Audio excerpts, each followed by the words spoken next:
Hello, very good morning to all. I'm Kelvin here again. Welcome to today's Daily Dose of Market Insights. Very good morning.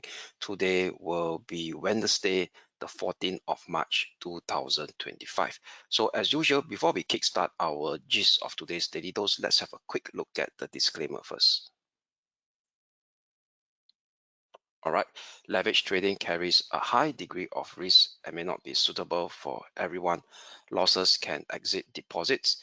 This presentation is not an offer or solicitation to buy or sell, nor financial advice or recommendation for any investment product, as well as any forecast, prediction, or projection in this presentation is not necessarily indicative of the future or likely performance of the product. This advertisement has not been reviewed by the Monetary Authority of Singapore. Okay, so as usual, before we jump straight into the intraday technical outlook on those broad-based cross-asset classes ranging from the major dollar pair, the major stock indices, and the two key commodities, gold XAU/USD, and as well West Texas crude oil, let's have a recap what has taken shape yesterday in terms of news flow, economic data release, and their impact on the respective broad-based cross-asset classes on an intraday basis. So yesterday, one particular important economic data release will be the US CPI data release over here. So let me share with you. Overall, I would say that it's a rather mixed data, not a data where most media has stated that the US inflation has started to slow down. So if you look at the data as per se, the core inflation rate month-on-month basis, yes, it tends to actually tick slightly lower, 0.2% month-on-month, from what market is expecting at 0.3%. Okay, but however, if you look at the year-on-year basis, where we smooth out those much more noisy data, because don't forget month-on-month it tends to be rather erratic, so there could be potentially seasonality factor. So if you stretch it out on a year-on-year basis, we're able to see a much more clear trend. So what you could see over here is that the core inflation rate on a year-on-year basis, it actually remains the same magnitude at 2.8% year on year. And bear in mind, CPI data tends to be backward looking, and this hasn't taken into consideration about that tariffs rate that has been imposed in the start of April. All right, so in the next few months, we're able to see a better picture where the inflation trend in US is heading. And what's interesting over here is that on the same day, Atlanta Federal Reserve, that means the Federal Reserve of Atlanta, releases its own core sticky CPI data. So what is this core CPI sticky price data? So sticky price CPI data is actually removing off the non-sticky portion of the CPI component. So it's published at 11 a.m. Eastern Time on the day of the CPI release. So CPI is a basket of goods, all right? So what this Federal Reserve Bank of Atlanta, what they do over here is that they remove the non-sticky portion and remains the component of the CPI data that tends to be much more slower in adjustment. So we call it sticky price, sticky price CPI. So in this sticky price CPI over here, if you look at from a core sticky CPI basket, that's excluding food and energy, based on a 1 month annualized basis, they actually rose. All right, so if you look at my screen here, for April, it's at 3.7% 1 month annualized, and it rose from 2% 1 month annualized from March. So there's actually an uptick in sticky component of the core CPI basket. That means we're talking about prices that don't tend to change much easily. So with this sticky component that is still rather elevated, we will say that the inflation risk is still totally not eradicated in the US economy, and that also supports the ongoing wait and see approach by the US Federal Reserve.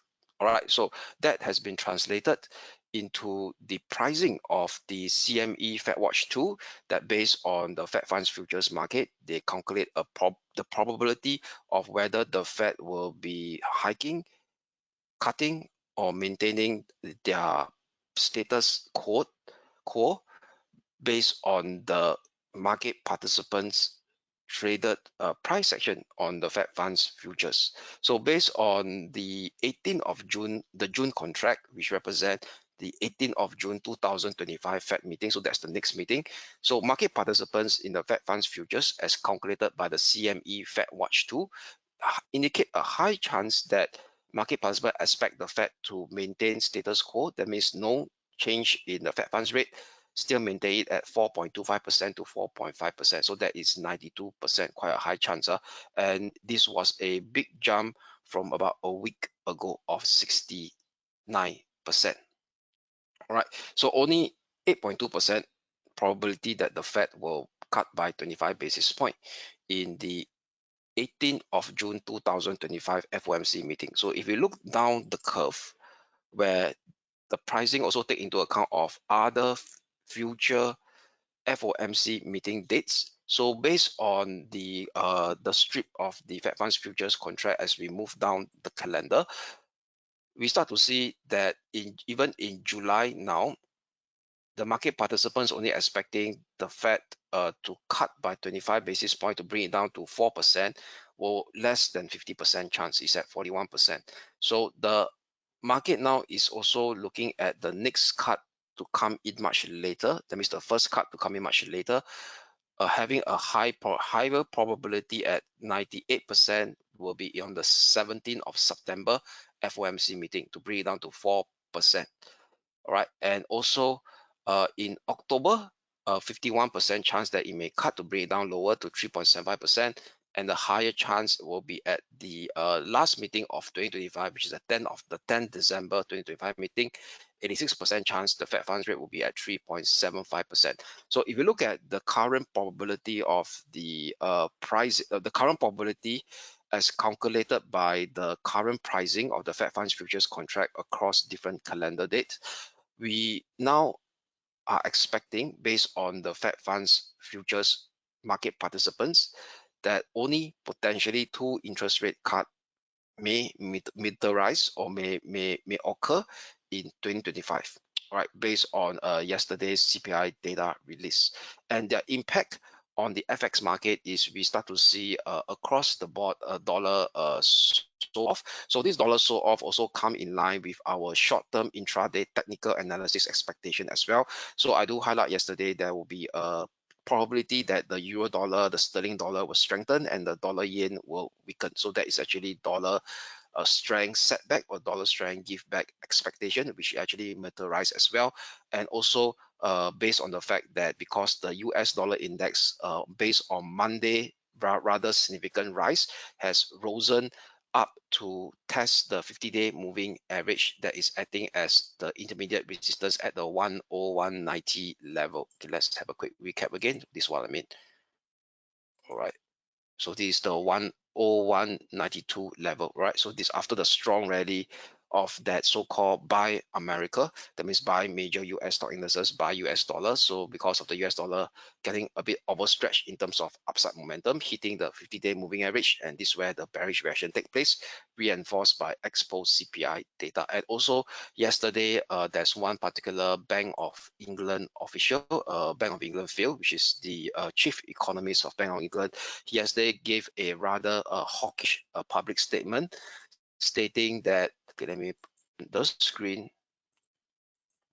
that he was worried that inflation in Britain could prove stronger than expected by the central bank, and interest rates in UK might need to stay higher than investors are thinking. So that actually also explained to us why the dollar strength weakened yesterday is because of this various factor explained.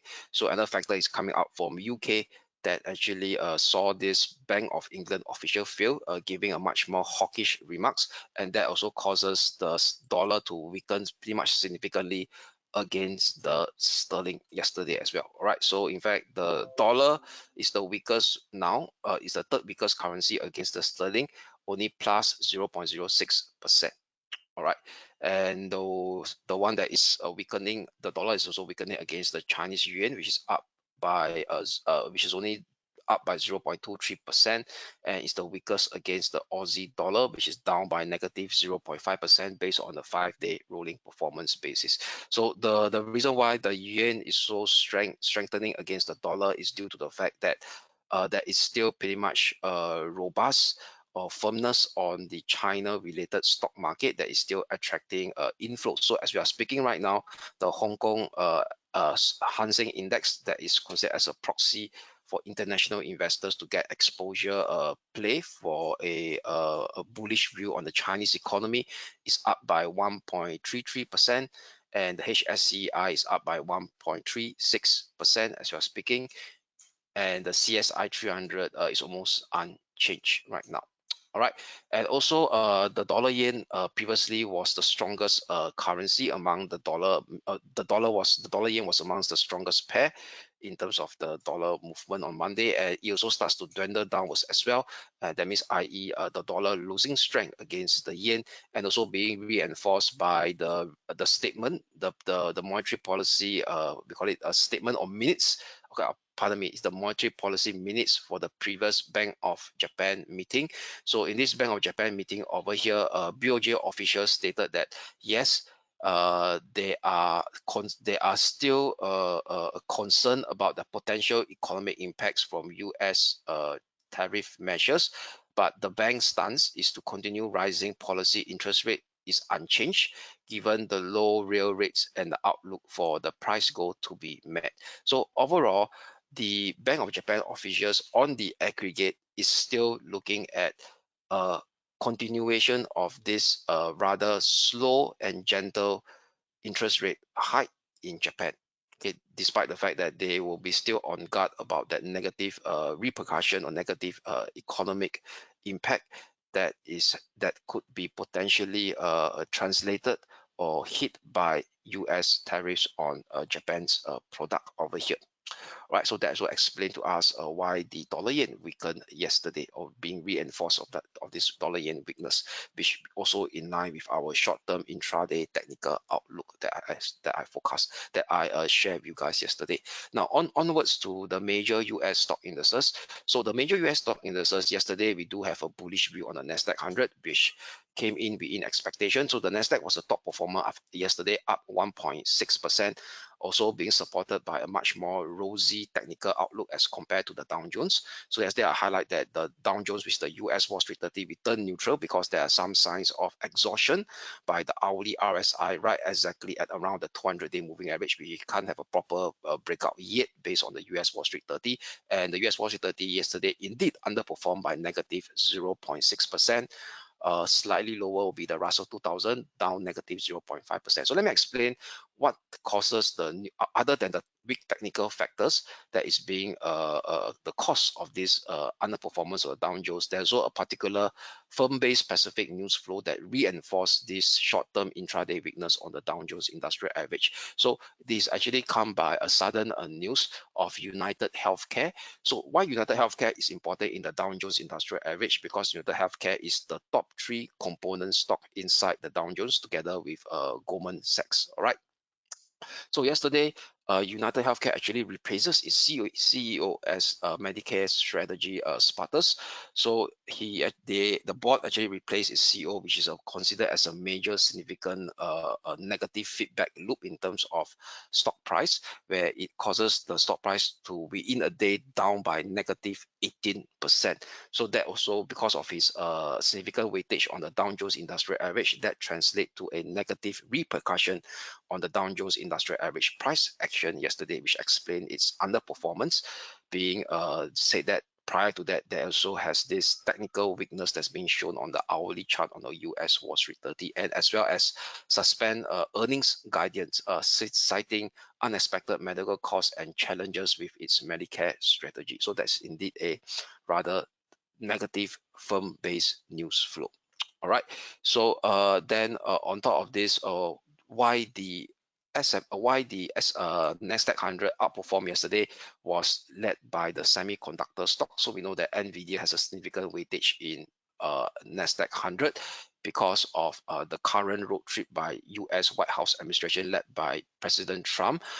He actually yesterday announced that Okay, let me share with us. Yeah, Nvidia and AMD looks to sell chip to Saudi Arabia, in line with this US White House official visit to the Middle East. So to actually for AI data centers over there. Okay, so that actually causes the semiconductor stocks within the S&P to actually outperform yesterday. All right, so you can see over here this big little portion. All right, and you see the one that is deeply in the red is the healthcare sector. So United Healthcare negative 18%, and it causes a negative feedback loop into the entire healthcare sector within the S&P 500 component stocks. All right. So also on top of this is because we know that Trump right now is rewriting the ex-Biden legacy, where Biden, ex-US President Biden has this diffusion so-called AI diffusion rule, where there is pretty much stringent restriction placed on semiconductor firms in US in supplying their semiconductor products to third party and the rest of the world. So Trump is now rewriting this AI diffusion rule, and Trump administration is drafting its own approach and could shift towards negotiating individual deals with country like the one he did this week or yesterday with Saudi Arabia, that allows Nvidia to actually supply higher end chips to Saudi Arabia at these AI data centers. And also there's a possibility that US, the current situation right now, where Trump is so allowing UAE, which is part of the Middle East, we call it a visit done by the US administration now, to buy over a million of leading Nvidia chips, not the lower end chips, but the higher tier chips. So what Trump is doing now is he's trying to remove the AI diffusion rule that previously President Joe Biden implemented. That means it's a blanket policy, very strict. So instead of pulling out this blanket policy, Trump decided to negotiate deals by individual country instead. So that causes the push up in Nvidia stocks, create Nvidia and chip making stock in US, creating a positive feedback loop into the Nasdaq 100, because the fact that semiconductor stocks has the highest weightage in the Nasdaq 100. All right, so another particular news flow over here is more relating to the performance of the other major Asia benchmark stock index. So we know that the Hang Seng continues to remain firm as we are speaking today on the positive side, but the Nikkei 225 starts to actually show signs of intraday weakness, where the Nikkei 225 is down by negative 0.8%. So you still recall yesterday in our short-term intraday technical outlook, we actually flipped to a bearish stance yesterday after the push up that has really meteorized on Friday and Monday, and indeed the Nikkei 225 fall as expected, and is being reinforced by this negative news flow stating that Japan key trade official will skip this APEC meeting, a former APEC meeting, which is talking about trade officials meeting among APEC nation, and it will be attended by key US trade officials, which is the US Trade Representative Jimison Krill. So Jimison Krill is also a very important figure or important trade officials on top of US Secretary, US Treasury Secretary Bezet, because usually these two guys will actually represent US in this ongoing trade deal negotiation talks between country. So APEC itself is the gathering of key APEC trade officials and foreign ministers, but this time around Japan didn't send their top trade minister. Instead they send their state trade minister, which is considered a junior trade minister. So very unlikely that this junior trade minister will be able to have one-on-one meeting with US Trade Representative Jimison Krill because of a different protocol in ranking. All right, so with that causes the Nikkei 225 to have a negative feedback loop in today's Asia session as we are speaking, which is down by negative 0.8%. All right. So on top of this, what other news data to actually take note of over here? So let me share with you guys. So almost share with all the key data that has already been taken shape yesterday. So with that, now let us now jump straight into the intraday technical outlook on those various broad-based cross asset classes. So without further ado, let me expand my screen. All right. Great, so that you guys could have a better view of the chart. So let's start with the FX market first. So as you recall, we know that there's this bearish reaction of the US dollar index below the 50-day moving average. So that actually translate the euro dollar springing up as well, hitting our first resistance at the 1.12 figure level. So with that, potentially right now there could be a minor slide taking shape as the European session kickstart in about 2 to 3 hours time. So why? Because of the hourly RSI really hit the overbought level and it starts to has really exited from the overbought level, but without any bearish divergence, right? Over here, there's no clear bearish divergence as price action shape a higher high as well. All right. So what we could see over here is that potentially there could be a pullback as the European session gets underway. Okay, pullback support level to watch 111.37, maximum 111 figure level over here, which is if we take it into a Fibo retracement perspective, that's actually the golden ratio of the entire minor rally that's taken shape from the low of Tuesday all the way up to today's Asia session high. Right, so that's almost the golden ratio of 61.8%. So with that, I will have a slightly higher short-term pivotal support for today, 111 figure, and maintain our intraday trend bullish bias for this ongoing minor recovery stance to take hold above 1.12 figure level, exposes the next near-term resistance zone at 1.1280, 113.30, which also correspond to the 20-day moving average. I think as a similar confluencing with the similar resistance level as well, and also the minor descending trend line that is in place since 21st of April high. However, only a break and hourly close below 111 figure level will negate today's intraday trend bullish bias to see a slide to retest 110.50. A breakdown below 110.50 trigger off another round of extension of that corrective decline sequence to unfold again, exposing the next near-term support level at 109.40,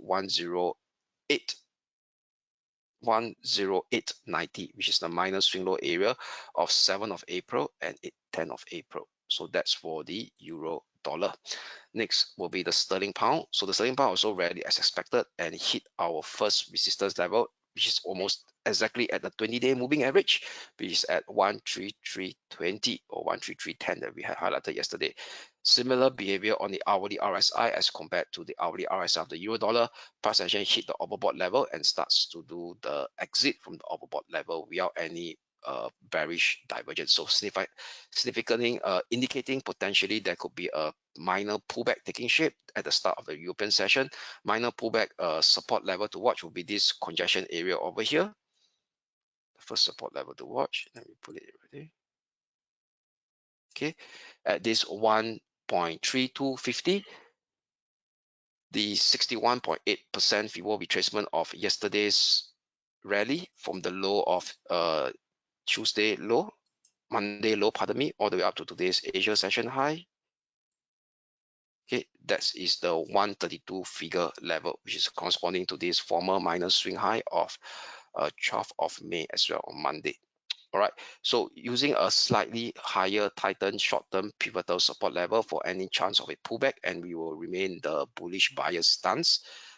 Bullish bias stance for the sterling dollar using 132 figure level as my short-term pivotal support level, above 133.22, above 133.20 exposes the next near-term resistance at 134.20 next. However, only a price break and hourly close below 132 figure will negate today's trend bullish bias to see a potential slide to revisit 1065 level which is also correspond, actually is 10120, 10165. Okay, it's a zone over here. Let me put it in writing.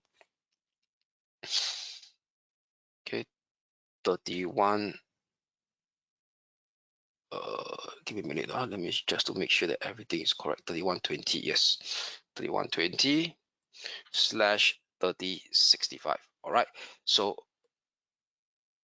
a breakdown below 3065, which is also the 50-day moving average. So that will trigger off the extension of this corrective decline sequence, exposing the next the next intermediate support at 1.2940. So i.e. still maintaining that intraday trend bullish bias using a slightly higher short-term pivotal support level at the 132 figure for today.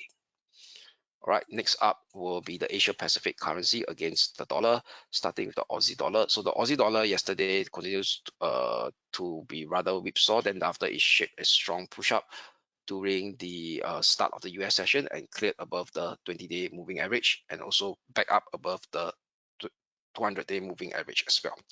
So for today, the hourly RSI has started to shape the exit from the overbought level. All right, and also there is a bearish divergence as well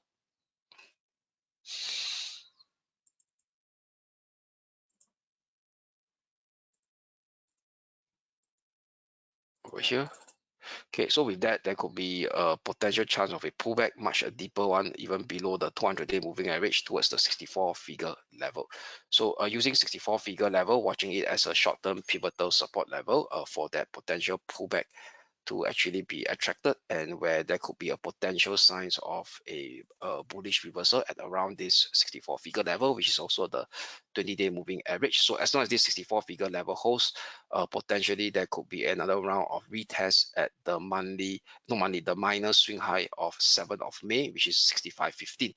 So we do have a intraday trend bullish bias for today on the Aussie dollar after this pullback has taken shape.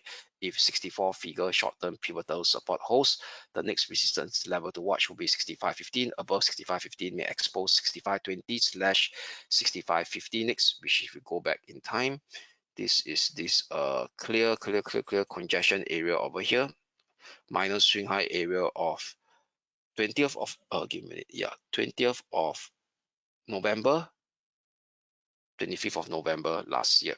All right, only a breakdown again below 64 figure level, short-term pivotal support that would invalidate today's intraday trend bullish bias to see a choppy downward drift to retest last Tuesday or this Tuesday minor swing low at 63.60 slash 63.30. The lower limit will be confluencing with the upward sloping 50-day moving average at 63.30. So it's a zone 63.60 slash 63.30.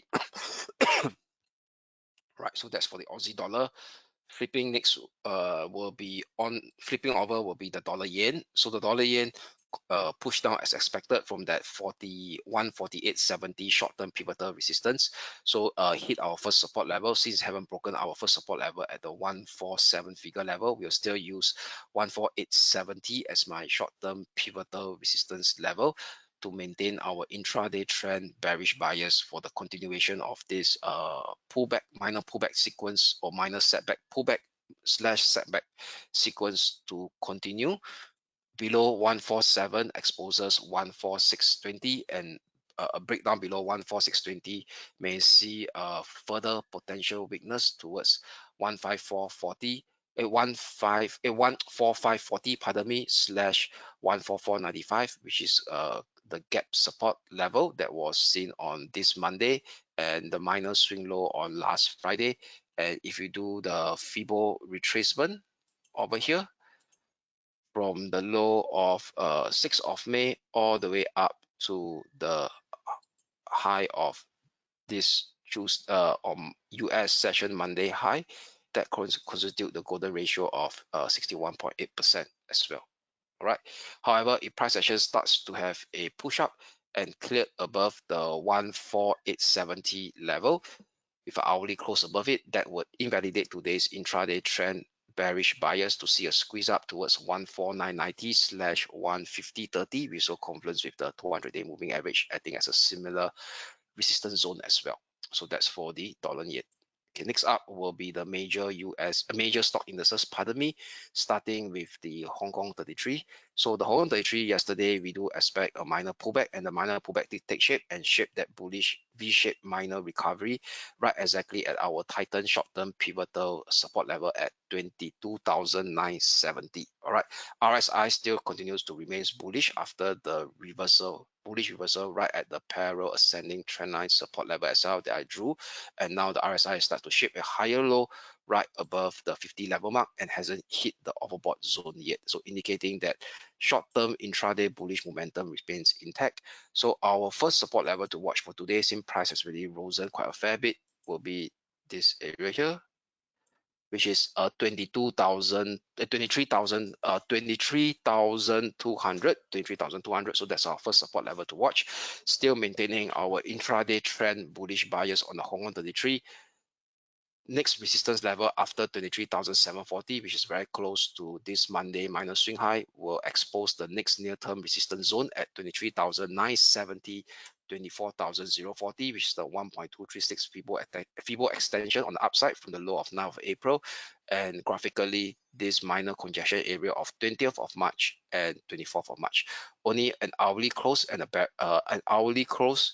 bearish breakdown below 22,970 short-term pivotal support that would invalidate today's trend bullish bias for the Hong Kong 33, representing the Hang Seng Index, and that could see another round of minor corrective setback and pullback, exposing the next support level at 22,680, which confluence with the 50-day moving average, and as well as the lower limit of this minor ascending channel from 16th of April 2025 low. Only a breakdown below 22,680 may see a further weakness to expose the next support level at 22,380.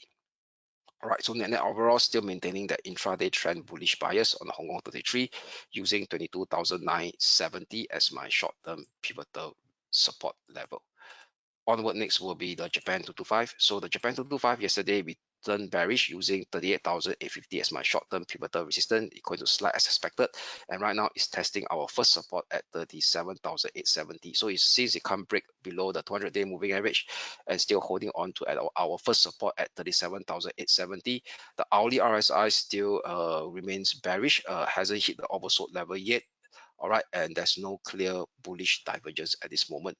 So with that, we still maintain our intraday trend bearish bias, but still using 38,850 as my short-term pivotal resistance level. A breakdown below 37,870, then that potentially we could tighten our pivotal resistance level to yesterday's US session swing high at 38,395 over here. All right, so below 37,870 exposes the next near-term support level at 37,280. If 37,280 gives way, the potential minor setback and pullback scenario may extend further to the downside to expose 37,630, which is the clear minor swing low of 2nd of May and 8th of May, the previous minor range support. All right, that was taken out, that managed to survive, and also close to the 20-day and the 50-day moving average, I think coming to as a similar support area as well. However, if price actions have a sudden push up and the hourly close above 38,850, then today's intraday bearish bias for that minor pullback setback scenario will be invalidated to see the continuation of the impulsive upmove sequence, exposing the next resistance level at 39,480 and potentially even 40,000. 40,460, which is the 1.618 Fibo extension closely from the low of 7th of April, and as well as graphically this minor swing high area of 27th of December and 24th of January 2025. All right, so that's for the Japan 225 over here. Let me expand my screen again. All right, now let me save it. Okay, onwards next will be the Germany 30. So the Germany 30 yesterday continues to trade sideways, holding above our pivotal support level at 23,380, and also continues to hover or evolve within this minor ascending channel from the low of 11th of April. So still no change, 23,380 short-term pivotal support level. Currently, RSI managed to shape a bounce right exactly above this parallel ascending trend line that is in place since 1st of May over here. All right, 1st of May. So with that, 23,380, no change. Short-term pivotal support level still maintain the intraday trend bullish bias on the Germany 30. A breakout above 23,920, which is the minus swing high that was printed on this Monday, exposes the next near-term resistance level, which is being found by a cluster of Fibo extension levels at 24,170 slash 24,190 next. However, if price action starts to have a bearish breakdown and the hourly close below 23,380, today's intraday trend bullish bias will be invalidated to kickstart a minor pullback setback scenario, exposing the next near-term support level at 23,070. A breakdown below it exposes 22,680 next. So net overall still maintaining the intraday trend bullish bias because of the current positive price action that's been seen on the daily RSI. We'll be using 23,380 as the short-term pivotal support level to maintain the intraday trend bullish bias on the Germany 30. Next up will be the major US stock indices, starting with the US Wall Street 30. So US Wall Street 30 continues to face a bit of headwind below the 200-day moving average after a brief pierce above it on this Monday. So with that, and also the hourly RSI continues to shape a series of lower high after that bearish divergence took place and hasn't hit the oversold region yet. So potentially the price action of the US Wall Street 30 may now transform into a minor setback or pullback scenario. So I'll be using 42,480 as my short-term pivotal resistance level.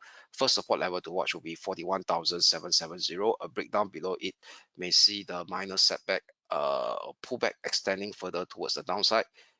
Next near-term support level to watch, 41,350 slash 41,135, which is also the gap up support that was seen on last Monday, the minor swing low of this Friday, 9th of May, and as well as the 50-day moving average, I think as a similar support area as well at 41,340 slash 41,135, pardon me. Only an hourly close and a bullish breakout above 42,480 that would invalidate today's intraday trend bullish bias to kickstart another round of impulsive up move sequence exposing the next near-term resistance level at 43,085, followed by 43,720, which also correspond closely to the upper limit of this minor ascending channel that I drew from the low of 7th of April. So that's for the US Wall Street. Flipping to an intraday trend bearish bias for this potential pullback or setback scenario to unfold, using 42,480 as my short-term pivotal resistance level. Next up will be the Nasdaq 100. So Nasdaq 100 continues to outperform yesterday, almost hit our first resistance level at 21,400. So given that the hourly RSI has already hit the overbought level, no clear bearish divergence, and potentially is now trying to exit from the overbought level. That means during the start of the European session or stretching into the start of the US session, there could be a minor pullback taking shape. So minor pullback, first support level to watch 20,890, which is formerly the minor swing high area of Monday, and the minor swing high area seen on during the Asia session where they consolidate and before staging that bullish breakout over here. So this could be a significant pullback support level to watch, as the hourly RSI is now trying to exit from the overbought level that could exert some downside pressure for the minor pullback scenario to unfold, or slash setback scenario to minor setback scenario to unfold. Maximum level to watch, maximum support level to watch for this pullback to actually reverse up on the upside will be 20,690. So if price action managed to hold after the pullback takes shape, minor pullback takes shape, at 20,690, tighten short-term pivotal support level, will still maintain an intraday trend bullish bias thereafter on the Nasdaq 100, exposing the next resistance level, 21,400. Then thereafter above it may see 21,750, which is the upper 21,750, yes, reached the upper limit of this minor ascending channel that I drew from the low of 22nd of April. However, if price action starts to have a sudden push down with an hourly close below 26,690, today's intraday trend bullish bias will be invalidated to see another round of choppy corrective decline sequence unfolding in the Nasdaq 100, exposing the next near-term support level at 20,390/20,110, which confluencing with the gap up on Monday and the 200-day moving average, and as well as the lower limit of this minor ascending channel from the low of 22nd of April. All right, so that sum up the intraday technical outlook on the major stock indices. So now let us turn our focus to the commodities market, starting with the gold XAU/USD. So for gold XAU/USD, still recall yesterday we do expect a minor bounce, and the minor bounce did take shape. And the minor bounce, after the minor bounce also can't break above a parallel trend line resistance that I drew from the hourly RSI, all right, over here. So indicating some form of bearish momentum, bearish momentum that is still intact on gold after the bounce that taken shape yesterday. So with that, still no change. 32.91 will be my short-term pivotal resistance that we have yesterday. Still maintaining that intraday trend bearish bias for this potential minor corrective decline phase to unfold in gold XAU/USD, given the fact that now the most heavy, we call it high beta Nasdaq 100 continues to be in the bullish trend. Potentially it could exert downside pressure in gold because gold is being used as a safe haven play in the last one month or so. So given that now we are still seeing risk on in the Nasdaq 100, gold potentially could see further we call it a setback coming into play based on its negative correlation with the Nasdaq 100. So 32.91 short-term pivotal resistance level, still maintaining the intraday trend bearish bias. 31.94 below it may expose 31.33, which is the 50-day moving average acting as a support level, and as well as the one-time Fibo extension taken from the high of 22nd of April. Only a sudden push up and a bullish breakout with an hourly close above 32.91 that would invalidate today's intraday trend bearish bias to see a squeeze up to retest 33.60 and even 34.20/34.35. So i.e. in a nutshell, still maintaining the intraday trend bearish bias for gold XAU/USD using 32.91 as my short-term pivotal resistance for today. Right. Lastly will be the West Texas crude oil over here. Okay, so for West Texas crude oil, yesterday the price action did another rally of 2.64%. But right now during the Asia session, this rally seems to spluttered as being seen by the bearish divergence on the hourly RSI. Hourly RSI trades a lower low, but price action didn't trace a lower low over here. Could see a higher high. So with this lower low that's being depicted on the hourly RSI, and given that the hourly RSI do have some leading element because it's considered as a rate of change in the mathematical terms, so anything that is rate of change relatively, it tends to have a much more, leading element. All right, so with that bearish divergence is being depicted by the hourly RSI, there could be a risk that the West Texas crude oil may shape a reversal in today's session. So no change, 63.88 short-term pivotal resistance level. First support level to watch will be close to the 20-day moving average and also the minor swing low of 13th of May at 61.60. Below 61.60 sees the corrective decline extends to the downside, exposing 60.35 and 50.80 near-term supports next. Only an hourly close and a bullish breakout above 63.88 that would invalidate today's intraday trend bearish bias to kickstart another round of extension of this ongoing corrective rebound or corrective we call it corrective rebound phase. Next resistance after 63.88 will be 65.40 followed by 67.35, which is the minor swing high of 4th April. Right, so that sum up today's intraday technical outlook on the broad-based cross asset classes. So before we go, let's have a quick look at the economic calendar. What are the key data to look out for today? So today will be Wednesday. Okay, Wednesday, 14th of March. So Wednesday, 14th of March over here, during the European session, we start to see inflation rate. So that's the finalized one in Germany. So that shouldn't be a big change from the preliminary one that was released 2 weeks ago. So that could be a non-impact on the respective asset classes like the euro dollar, the euro crosses, and the Germany 30. So next up, UK, we have another official speaking, Bank of England, Brendan speaking at 3:15 p.m. over here. Then at 5:15 p.m. we have Fed Wheeler speaking, and heading into the start of the US session at 8:40 we have ECB Sapolon speaking. At 9:10 Federal Reserve official Jefferson is speaking. And also we have the 10:30 p.m. we have the weekly EIA stockpile change that could actually potentially impact short-term movement on the West Texas crude oil. Then with next, a lot of officials speaking. Bank of England official Benjamin is speaking at 10:35 p.m. Singapore time. And at 5:40 p.m. Singapore time, we have Fed Daily speech as well. So as we head into the start of the Asia session tomorrow on 15th of May, Thursday, we do have some foreign flows data coming out from Japan at 7:50 a.m. on their stock market. So foreign bond investment and as well as stock investment by foreigners. So especially for stock investment for foreigners, we start to see a gentle rise or uptick that could further support further rise on the Nikkei 225 from a medium term to a longer term perspective. And over here in Australia, we do have job data.